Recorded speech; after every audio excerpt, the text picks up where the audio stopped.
রাজশাহীর সীমান্ত দিয়ে পাচার হচ্ছে নারী ও শিশু। মাঝে মাঝে পাচারের সময় দু একজন উদ্ধার হচ্ছেন, আর অধিকাংশরাই পাচারের শিকার হয়ে চলে যাচ্ছে অজানা অন্ধকার ভবিষ্যতে। সম্প্রতি রাজশাহীর খিদিরপুর সীমান্তে পাচারের সময় উদ্ধার হয় ১২ বছরের এক শিশু। ঢাকায় এক ভাড়া বাসায় বসবাসের সুযোগে ওই শিশুটিকে ফুসলিয়ে প্রেমের ফাঁদে ফেলে কুষ্টিয়ার দৌলতপুর থানার বাংলাবাজার এলাকার মৃত শওকত ব্যাপারীর ছেলে মনসুর হোসেন। ভারতের সীমান্তের মাত্র ১৫০ গজ দূরে রাজশাহীর চরখিদিরপুর থেকে বিজিবি সদস্যরা ওই শিশুটিকে উদ্ধার করে।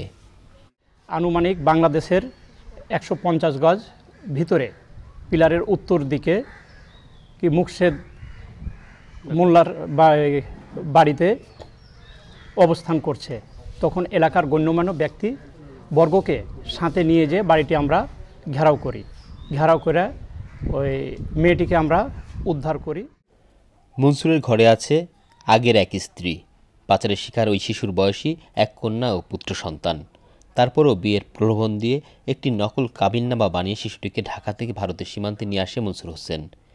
বিয়ের রেজিস্ট্রির ওই কাগজে ৫০,০০০ টাকা দেনমোহর উল্লেখ করে কাবিন লেখা থাকলেও ওই কাগজে নেই কোনো কাজের স্বাক্ষর, সিলমোহর বা ঠিকানা।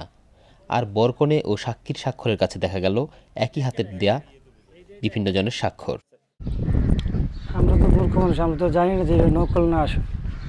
আমরা ৫ তারিখে আইসি, ঢাকা থেকে রাত্রে আইসা কাজের কাছে গেছি, কাজী বিয়া পড়াইলো। ঠিক আছে, বিয়া পড়া এটা দিয়ে গেল। আমি কাজে আছি, ফোনটা করলো, কয় জান আমার তো নিয়ে যেতেছে গা, আমি কিন্তু তোমার ছাড়া থাকতে পারবো না, বাঁচবো না।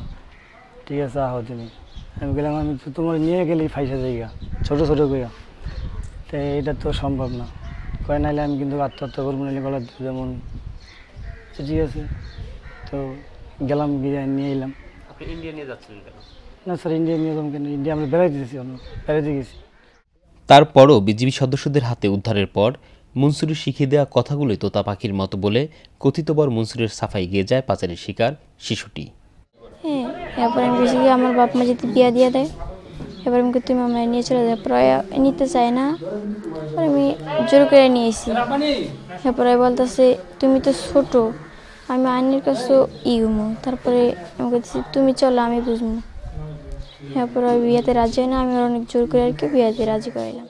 এভাবেই রাজশাহীর সীমান্ত দিয়ে কৌশলে ভালোবাসা বা বিয়ের নাটকের ফাঁদে ফেলে প্রতিনিয়ত পাচার করা হচ্ছে নারী ও শিশুদের।